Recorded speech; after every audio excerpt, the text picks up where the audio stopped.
And we've had the privilege of having him as the clinical supervisor for our counseling interns here for quite a few years. 6 maybe? Many years. So I have many students have come and gone, and just so grateful for the time you give us. So take it over, and you've got teacher extraordinaire. Yeah, good morning. Wait, little like housekeeping, just so you who aren't familiar with the building know. Through that door there is a bathroom, just right through the door and to the left, and another one is back there by the fire extinguisher. So there we go. Thank you. And do feel free if you want to refresh your refreshments or whatever to get up and such. Let me just make a couple of comments about the counseling program that we have here. We typically have between 5 and 8 either graduate students that are completing their clinical training from local universities, or actually we've had some graduates who are doing postgraduate training here. And one of the things that we want to do is not only provide services to the population that we serve here, but also training mental health professionals to integrate their faith into their work. And our graduates have gone into all types of different settings after they've left here. Wendy works with us also. It's a wonderful training experience, and some of the local schools, in fact, see this as one of the prime options for the graduate training. So that's really exciting to me. I'm thankful for the opportunity. I love what happens here. One of the things that we do share when we have applicants is you do need to be able to work in chaos. You need to be able to work in unpredictability, and you will have amazing experiences meeting so many different people, so many different challenges that we're facing. Karen asked me to talk about some of the challenges in helping, and to consider how what we're doing affects us as well. It's very different to meet with a person than to work on a computer. Might be equally frustrating in times, but with the computer, there's a human and a thing. And when we're ministering to others, it's a person to a person. We're told in Leviticus to love others as we love ourselves, and I'm told that the literal translation of that in the Hebrew would be, love others for they are like yourself. And that has a very interesting implication for me, that when we are working with others, when we are ministering to other people, even though they might have differences in age or gender, culture, economic status, or life experiences, we tend to focus on the differences as people. That's kind of what our nervous system does, notices differences. But we are all image bearers, and we are working with someone like us, and we are like them, and our interactions with them affect us as well. So we want to look at some of those features today. And as we get started, I'd like you to just make a couple of notes to yourself. Why do you volunteer? Just a moment ago, we talked about what we volunteer in, but for yourself personally. And I'm not going to require that you share this, but just if you could identify what are a few of the reasons, more than one, what are a few of the reasons that you volunteer? Take just a moment and check with yourself. Do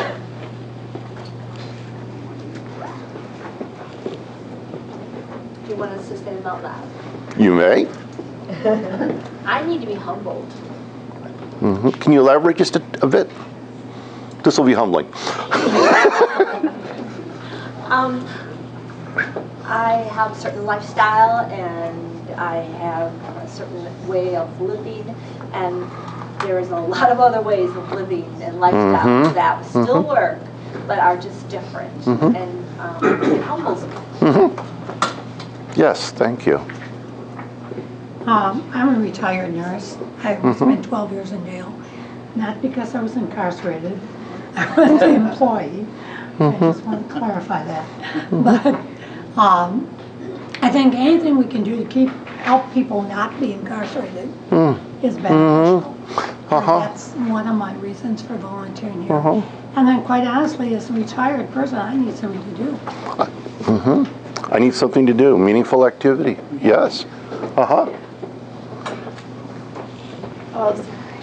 I have a tax practice, and in 2013, I just felt like I had more time on my hands than I knew what to do with. And my daughter said, why don't you come and join me with knitting? And I didn't feel like I wanted to go pick up knitting needles and sit in a rocking chair and knit. And I felt God had something more for me to do. Good. Yeah. That rocking chair will throw off your stitches.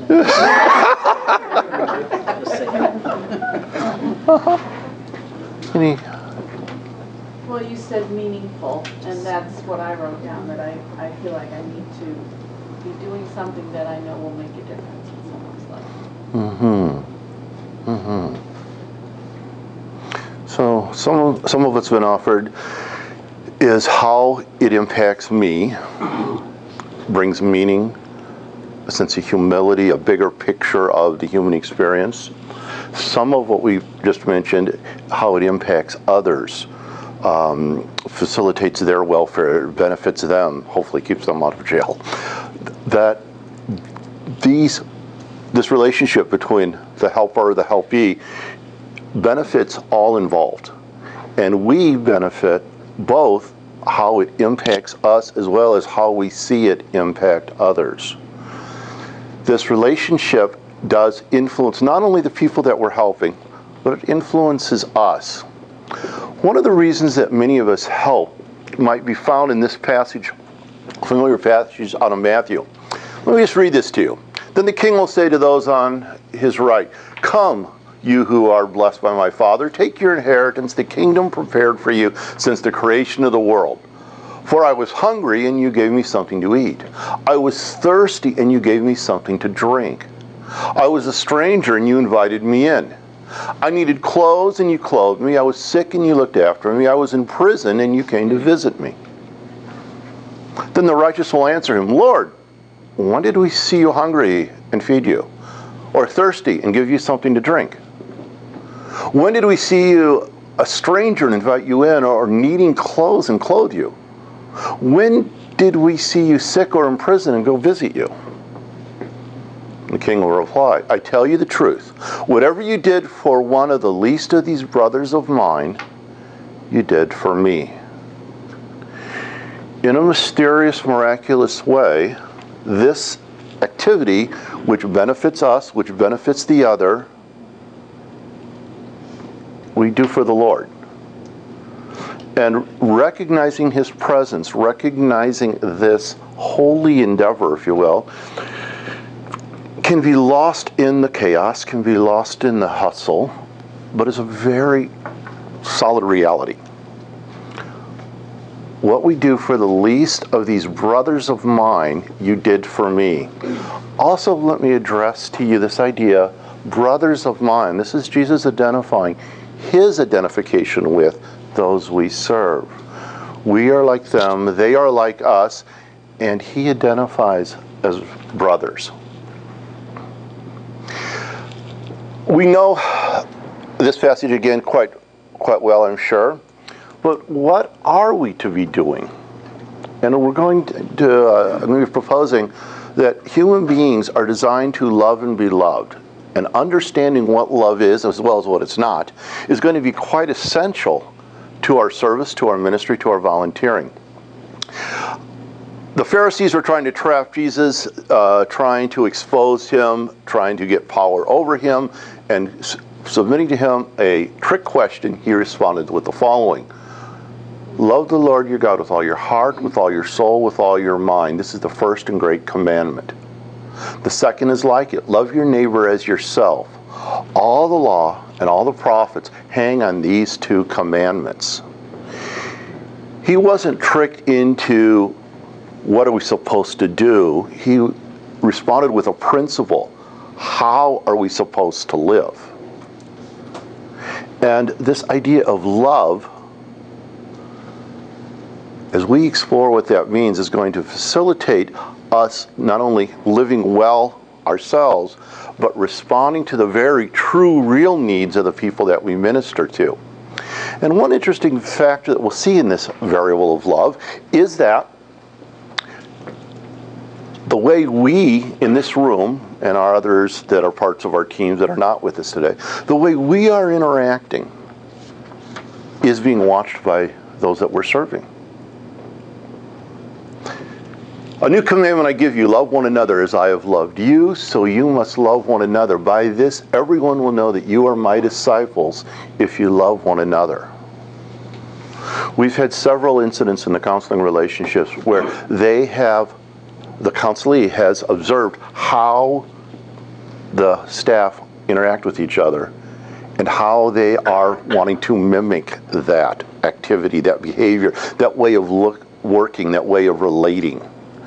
That because we are designed to love and be loved, when others see it, they are drawn towards it. That is a good fit, if you will. Will they let us know that? Probably not. Will they become that vulnerable? Maybe not for quite some time. But we are being watched as we serve. We're not only being watched, what are you doing for me, but how are you treating each other?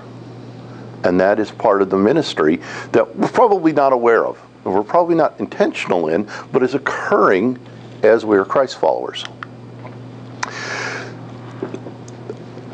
I've mentioned that the human being is designed to love and be loved. I'm not speaking only as a Christ follower, as a Christian. I'm also referencing some very solid psychological research. The way that we ought to be, we are designed for love. In fact, some of the classic work done in attachment in Madison. Those of you familiar with the zoo in Madison, there's that monkey colony in the round building in the middle of the zoo. Okay, two of us know of this. I thought more would. The zoo's free. That monkey colony is continuing to study this group of monkeys, but these are the descendants of the famous Harry Harlow studies, where they identified that young monkeys will give up food for what monkeys experience as love. Love is even more powerful than food, which food's a pretty strong motivator for many of us. We are designed for love. That made in God's image, we have similar characteristics as our Creator. Sometimes I think that we say this without thinking about the implications of this. Features that we know that God has, we have those features as well. Clearly not perfect. God does not have the sin problem that we have, but the design was not lost with the fall. We still have those features. And to love and be loved is central. The absence of love is very damaging to the psychological, social, physical health of individuals. We sacrifice much to try to be loved. We are designed for companionship. It interests me that in Genesis 2, God identifies to Adam, it's not good for you to be alone. Adam did not tell God that. Why wasn't God enough for Adam? There was no sin in the way. Why wasn't? All I can come up with is, that's not the design. The design is to need others in our life. That God does not intend to be the only source of love in our life. God does not intend to be the only relationship in our life. He has put us in relationship with one another as a triune God is in relationship within himself. I love the Pauline metaphor of the body of Christ, like a human body. Talking appendages are just, it's humorous to me. Hands and feet talking to each other. But one can't say to the other, and Wendy, this is kind of, I think, building on your idea there, we can't say to another, I don't need you. I'm self-sufficient in my own, whatever it might be. That need for other and to give to other, but also to receive to other, is part of the design prior to sin. This is good. Naked and not ashamed. That passage is probably my favorite verse in Scripture. Not just that being physically naked and no shame, that could be challenging for many of us, but the idea of no secrets, nothing to hide, no manipulation, trying to please, trying not to be noticed, trying to be noticed. A full openness. This is what we are designed for. Every person that we serve is designed for this. We long to have somebody get us. Somebody know us. Somebody make sense out of what it's like to be me. And simultaneously, we have a need to know what it's like to be another person. Before the fall, God identified to his created person, it's not good for you to be alone. You need this closeness. And this is what people strive for. We strived for closeness. We strive to be known, to be understood, to have others get us. Do you remember the old TV show Cheers? Remember the theme song to that show? Where everybody knows your name? That is such a powerful statement. We need that place where we belong, where we're known. This is a very, very strong human motivator. And this need to be known, to know, to be naked and not ashamed, this is not lost in the fall. This is not something that was, it was back then, but now it's different. Our design, our image-bearing characteristics of our Creator has not been lost. This need to love and be loved, to know and be known, is profound in everyone that we serve, and it's profound in me. Because I am like them and they are like me. So we've got a great dilemma though.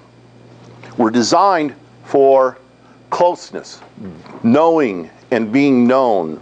We're designed to be understood and to understand another, to have attachment, bonding, of belonging. But that requires an openness. In order to connect with another human being, there must be a vulnerability, a letting down of the guard, a releasing of my guardedness, my protectedness, my covering. Since sin, it's not safe. Since sin, our need for safety has dominated our experience. What did Adam and Eve do right after the fall? They hid. We see cognitive impairment immediately as a consequence of the sin. The all-knowing creator of the universe, sustainer of all things, will never find us behind this bush. And then what did Adam do? Psychological defenses of blaming, immediately evident. That woman you gave me, God, she's defective, something wrong with her. So it's your fault, and it's her fault. And then we see the next phrase, and I took and ate of it. Yeah, oh yeah, I did that too also.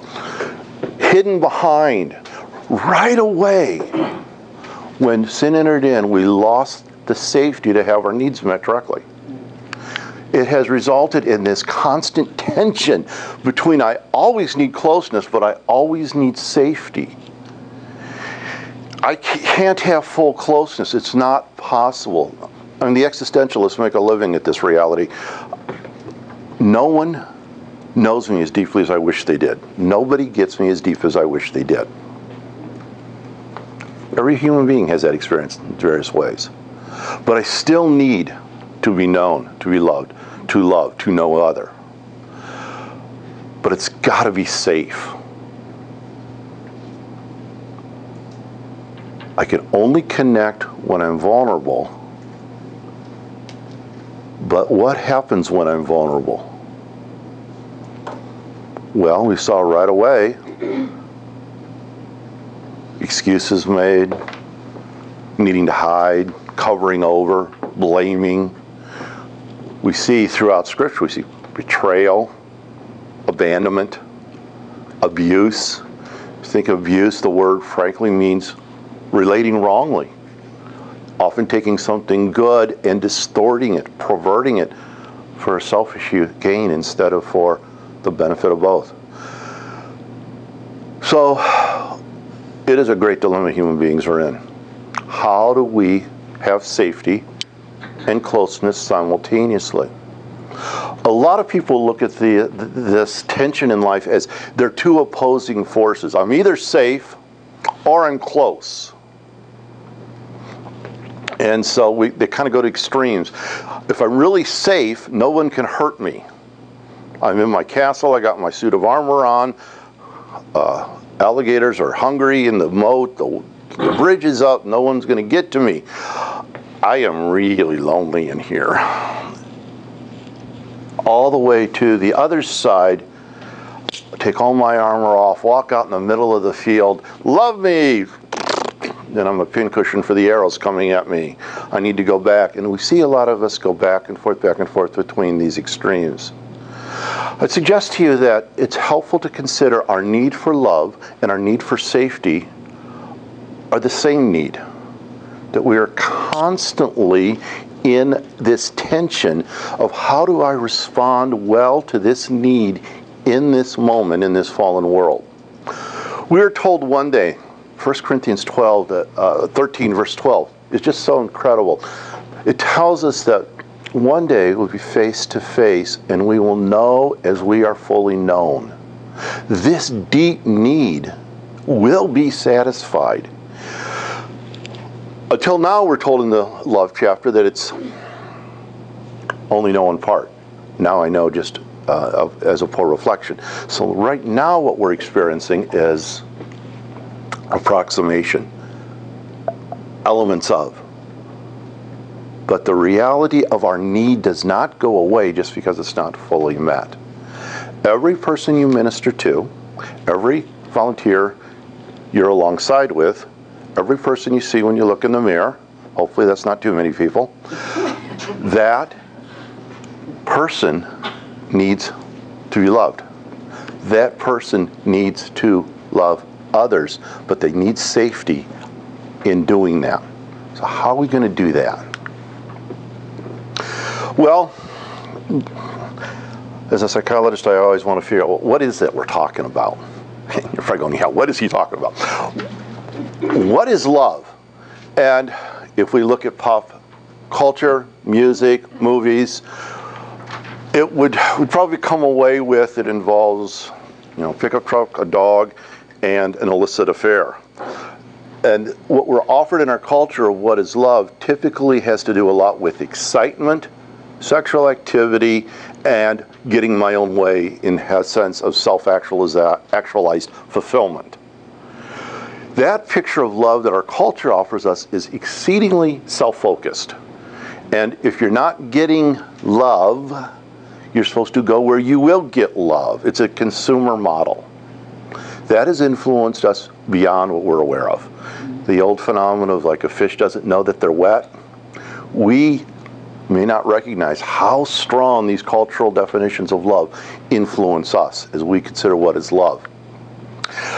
I worked with a gentleman, a IT executive that was diagnosed on the autistic spectrum, married, children, really a neat guy, but he came to my office and he said, I don't think I'm capable of love.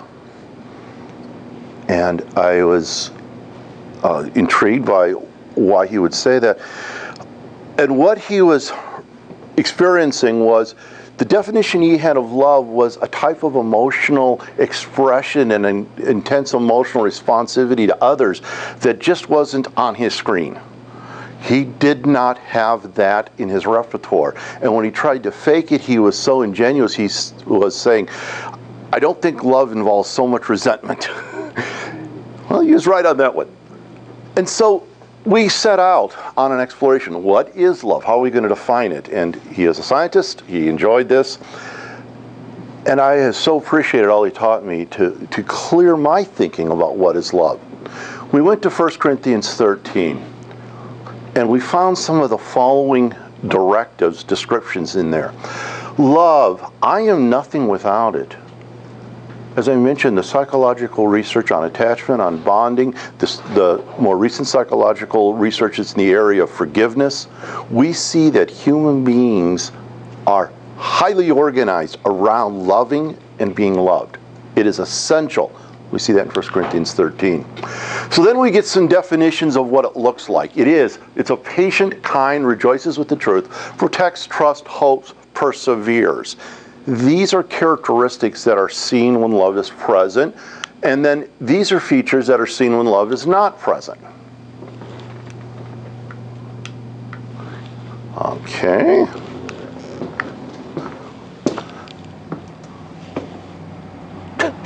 Hello. There we are. Love is not envious, boastful, proud, dishonoring of others, self-seeking, easily angered, keeping a record of wrong. It does not delight in evil, and it does not quit. And then we had this next statement. Love acknowledges I do not fully understand. He was very encouraged. Now, he had read this passage many, many times, but he'd never taken it apart this way. Love doesn't quit, and I don't get it sometimes. Have you thought how saying I don't understand, I don't know, can be a loving response? Means you don't have all the answers. I don't have all the answers. My being patient, kind, rejoicing with truth, etc., is not contingent on me having all the answers. It's not contingent on me being in control. Think about how acknowledging I don't understand contributes to safety. Think about how releasing that sense of having control and fighting for control and resisting anything that threatens control, letting that go increases safety. For acknowledging I don't understand is a vulnerable position. Love involves hope. Well, as we looked at these definitions of what it is and what it isn't, we considered how central it is to meeting our needs. He could identify, I want to love, I just can't do it, was his original thought. For now we see only a reflection as in a mirror. Then we shall see face to face. Now I know in part, then I shall know fully, even as I am fully known. This was so profound for him. His life experience had been, nobody understands me. And while he had risen to a very successful level in his academic and professional life, he thought he was essentially the only person that no one understood. I was able to give him the good news that we all wrestle with that. He wasn't sure why I thought that was good news. Is everybody as miserable as I am? Well, no, fortunately not. But that was a reality contact. You are like me, I am like you. Maybe neurotypical, autistic, that's a difference, but you are like me and I am like you. And he needs to be fully known. He needs to know other fully. He needs face to face, and he wants that. We do. All of us do. So we came up with this definition.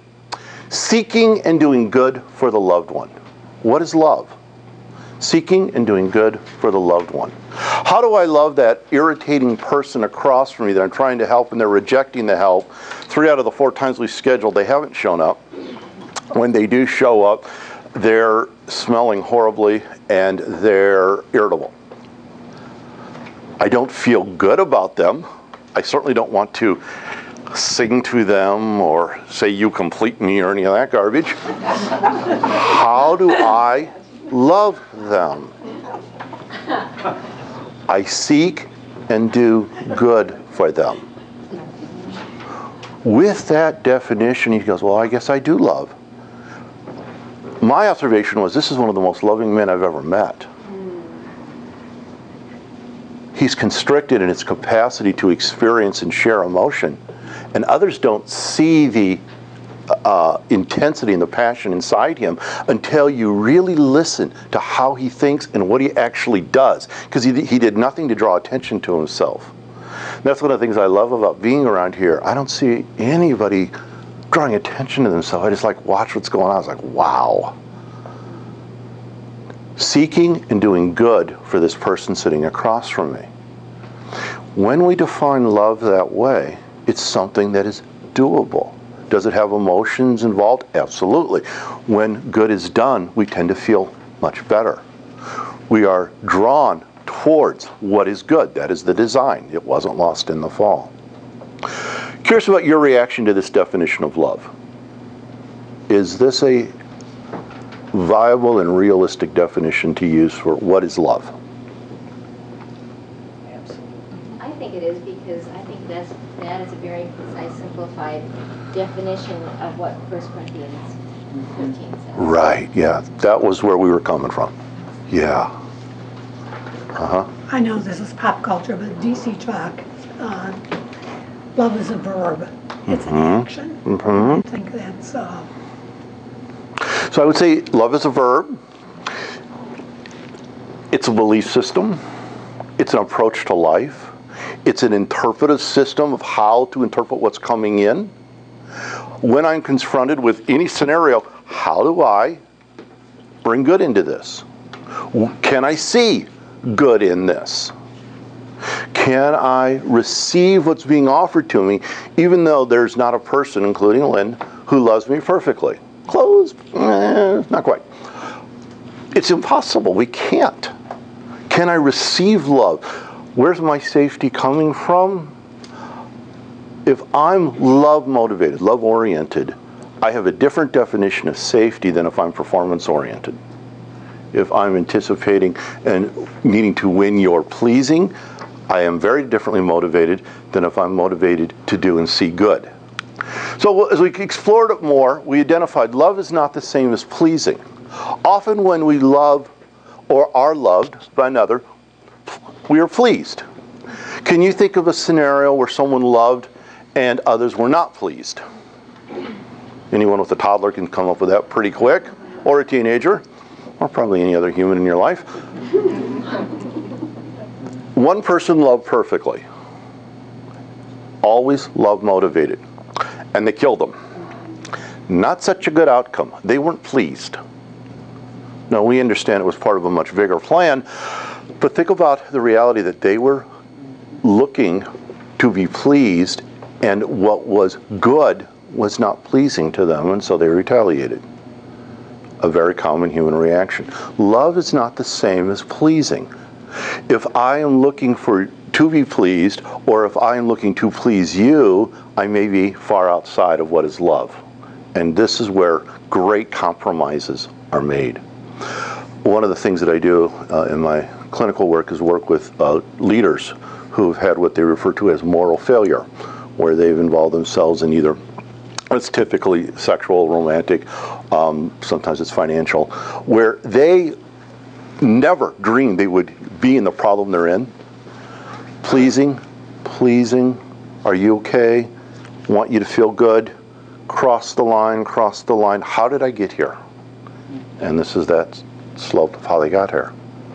So, love is not the same as pleasing. Love is not the same as affection. The gentleman I was referring to was not very good at affection. He would, kind of the tin soldier and him next to each other, and sometimes it might be hard to tell which is which. He did not show affection. He did not smile. He did not smile back.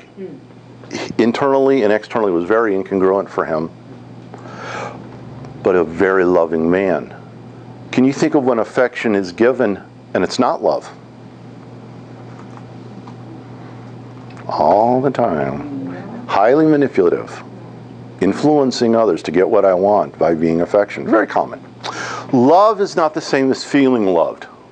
Jesus was loving the people around him, and many of them did not feel loved. None of them felt loved all the time.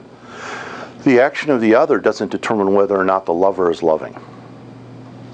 Love is not the same as filling in the blanks. Many times people create an ideal of another and have that person love them. You'll be my fill in the blank. You'll make up for the deficits of my life by whatever. And they relate to a fantasy instead of to a real person. We can do that as helpers. Oh, this person's just coming along so well. You mentioned that the Bible study on North Avenue just hasn't really taken yet. That's real. That's not the most encouraging thing to acknowledge. We'd like to, we got 38 people there, and next week we'll have 220. It's just going to explode. That isn't reality. That is not because of a lack of loving actions on our part. We do what is right. We don't manage the outcome. That is outside our scope. Love is not fully understanding and knowing, as we've been talking about. So what is love? Love is a function of the lover, not the experience of the loved person.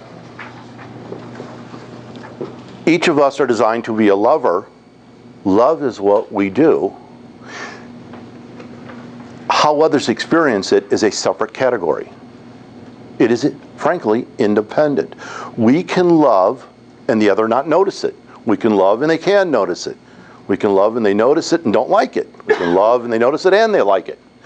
They have lots of potential responses. No one can stop us from loving. I've been fascinated with the Corrie ten Boom story since I first heard it as a kid. And particularly her post-war experiences as she encountered those who tortured and killed family members, tortured her, etc. And how she had such competing experiences inside that she had to decide, which direction do I go? Do I go towards hate, which would be really tempting and justified by most human discussions? Or do I bring love into this scenario? And if I bring love in, how do I receive it so I can give it? As she describes her experience, she doesn't talk about the other person. Because it's not relevant. The other person at that moment isn't relevant if she is a lover or a hater. She needs to receive and distribute. Receive the love of God in this example, give to the other. And as she started to do that, she experienced wanting good for this one who had tortured her. And this happened many times in her life. Fortunately, I don't think any of us have been in Nazi death camps. We haven't had that horrible experience, but we have those experiences where I'm at a T. Do I act as lover or something else? The essence of love is a function of the non-lover. When I am not receiving love, when others are not treating me with love, it tells me nothing about me. It tells me about them. If I act very nice, they may still not love me. If I act horrible, they may not love me. If I act horrible, they may love me. There is an independence between the lover and the loved one. We have influence, but we don't have control. We can influence, but we don't control. Would you agree with that statement? Disagree with that statement? Oh, absolutely. So my loving actions may result in me getting killed. Well, that's not fair. Correct. But what did our mothers teach us? And apparently, the anthropologist buddy of mine says, yes, that's in all cultures. Every mother, all cultures around the world, industrialized, non-industrialized, we've had the same struggle. We know how it ought to be, and we see that it's not that way. The absence of love impacts a person, but does not define the person. And a lot of the people that we minister to have been treated with broken love, absence of love, distorted love, and they have been deeply wounded by this, as we have, and it's influenced us greatly. But it's not who we are, it's what we've experienced. We need to stay grounded in who we are as we minister to those who can be very, very lost in who they are. We need to stay in who we are as we minister to each other, as we can get lost in who we are. The absence of love impacts, but does not define. And then this last point is so critical. Love is a gift. It is not earned, cannot be earned, but is given as a gift by the lover. What's your reaction to that statement? Love is a gift. Love is not earned, cannot be earned, but is given as a gift by the lover. I think that's pretty much the opposite of what society would tell us. Oh, yeah. We think that we can earn love. Mm-hmm. Most of us spend most of our time in an attempt to gain love. Mm-hmm. By Mm-hmm. our actions or Mm-hmm. words or whatever. It's all geared to getting love. Yes. Can't sell anything with that statement. it makes me also think about the opposite of the joy of no strings attached. Uh-huh. That kind of love is just like, wow, no strings attached. Yeah. And what does that evoke in you when you experience the no strings attached? Wow. What are you motivated towards next? Do you have a sense of that? I love that. Love back. It does influence. It does not guarantee. It does not make, but increases the possibility. We are designed for love, and when that need is met, we operate more similarly to our design. Any other observations about this definition of love I'm proposing? I was thinking, when you said you both love that, it's Christ completely. He's the only one that's possible of that. And, So- we can strive for it. Mm-hmm. So we emulate it, like everything in our image-bearing design. We are not only finite, we were finite before the fall, but we are limited by the influence and the consequences of sin, ours and others, as well as just the human condition of sinfulness, that limits us, but does not take away our ability to do this as we know in part, in the ways which we can. No one can love me perfectly. I can't love perfectly. No human being that I share this world with right now can love me perfectly, nor can I. However, I can love. I can give the gift. Can I give it always? No. Do I ever give it with absolutely no strings attached? I don't think I could even know the answer to that question. But I can love. If I know I can love, I am never helpless. I am never without choice or options. Any other observations on this? Yeah. I think if you watch current television commercials, you see this paradox kind of portrayed. You know, if you drive this car, if you look this way, eat this, drink this, you'll be loved by other people. Absolutely. They're going very intentionally. What are the deep human needs? Let's link buying our product with meeting that need. Jesus, talking to the woman at the well, identified your thirst is for something a little different than just that water or all those relationships with men. And I can respond to the true thirst you have. As Christ followers, we want to be providing that living water. We want to be providing that love to others, both as we interact with them and as they watch us, that directs them to the ultimate source. Points there. So, there's a capacity that we're designed with as lovers called empathy. And then you've heard it used in many different ways. I'm going to describe it this way. Effective helpers as well as effective lovers develop empathy, a awareness of my experience, while simultaneously I'm developing an awareness of what it's like to be you. Not either or, it's a both. Empathy is one of the most significant indicators of positive mental health, of meaningful relationships.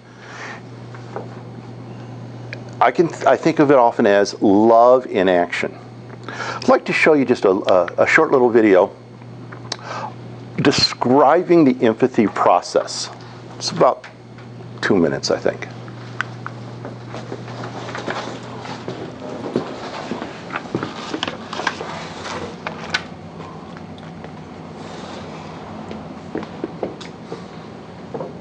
It's a lot longer if it doesn't start. Come on. So what is empathy? Oh, Why no. is it very different than sympathy? Empathy fuels connection. Sympathy drives disconnection.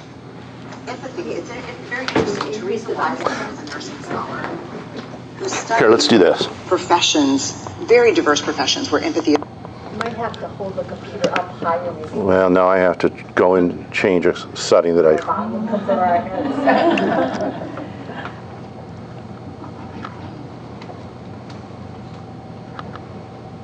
Why is it?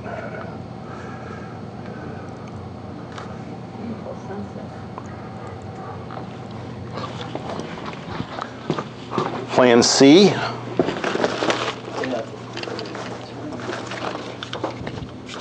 May I just ask if everyone comfortable temperature-wise? Are you cold, hot, comfortable? Comfortable? Okay. I didn't know if I should turn the fan on. Maybe a blanket. Rick thought light on the TV, it's not connected to the line. So what is empathy? And why is it very different? Empathy fuels connection. Sympathy drives disconnection. Empathy, it's very interesting. Teresa Wiseman is a nursing scholar who studied professions, very diverse professions where empathy is relevant, and came up with 4 qualities of empathy. Perspective taking, the ability to take the perspective of another person or recognize their perspective as their truth. Staying out of judgment, not easy when you enjoy it as much as most of us do. Recognizing emotion in other people and then communicating that. Empathy is feeling with people. And to me, I always think of empathy as this kind of sacred space where someone's kind of in a deep hole and they shout out from the bottom and they say, I'm stuck, it's dark, I'm overwhelmed. And then we look and we say, hey, climb down. I know what it's like down here. And you're not alone. Sympathy is, ooh, it's bad, no. You want a sandwich? Empathy is a choice, and it's a vulnerable choice, because in order to connect with you, I have to connect with something in myself that knows that feeling. Rarely, if ever, does an empathic response begin with at least. I had it, yeah. And we do it all the time. Because you know what? Someone just shared something with us that's incredibly painful, and we're trying to silver lining it. I don't think that's a verb, but I'm using it as one. We're trying to put the silver lining around it. So, I had a miscarriage. At least you know you can get pregnant. I think my marriage is falling apart. At least you have a marriage. John's getting kicked out of school. At least Sarah is an A student. But one of the things we do sometimes in the face of very difficult conversations is we try to make things better. If I share something with you that's very difficult, I'd rather you say, I don't even know what to say right now, I'm just so glad you told me. Because the truth is, rarely can a response make something better. What makes something better is connection. So what makes something better is connection.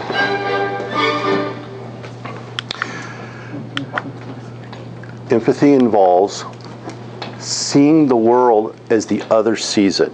Now we're starting from a perspective that I'm aware of what it's like to be me, my own thoughts, my own feelings, etc. But seeing the world as the other sees it, I learn what's involved in their life. This is how it's never boring to minister to others.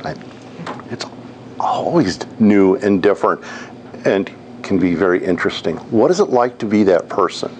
I develop a picture of their experience without judgment, and as she described, that's a challenge for us because we do tend to categorize, and typically we categorize in a way that either we're better or we're worse than them. And in Galatians 6, Paul writes, don't compare. Have pride in yourself without comparing yourself to others, for we each carry our own load. I learn about their load. I learn about their journey. Mine is different. It's okay that they're both different. I'm learning what it's like to be me and what it's like to be them. And then, third, develop an understanding of the other's current feeling state. And that can be very challenging because as she identified, I see them in pain. That can activate my pain. I see them struggling. My struggle is activated. Where those that we're ministering to are struggling will touch us. Where they're in pain, that will touch us. And we may not have had the same experience they have, but we have had losses. We have had our own painful experiences of betrayal, loss, etc. In order to connect, we must be vulnerable. And now, trying to connect even internally, understanding what it's like to be the other person, I am in a vulnerable state because I will feel my own life as well. And then empathy involves communicating some understanding. And notice how I think it was the deer, the non-sympathetic one, or the sympathetic one, excuse me, the non-empathetic one, the deer was trying to fix it. Wasn't communicating, I get it, was communicating, I got an answer for you, you can feel better. How many of us are fixers? Yeah, you know. And when you're working on a machine, that's a great feature. But when you're with a person, how many people in here really appreciate being fixed? You know, we think that's what we do to dogs and cats. No, thank you. Yeah. Ouch! We push away because when someone is trying to fix us, we've lost safety. And now we can't have the closeness that we need. We go into protection mode, push away.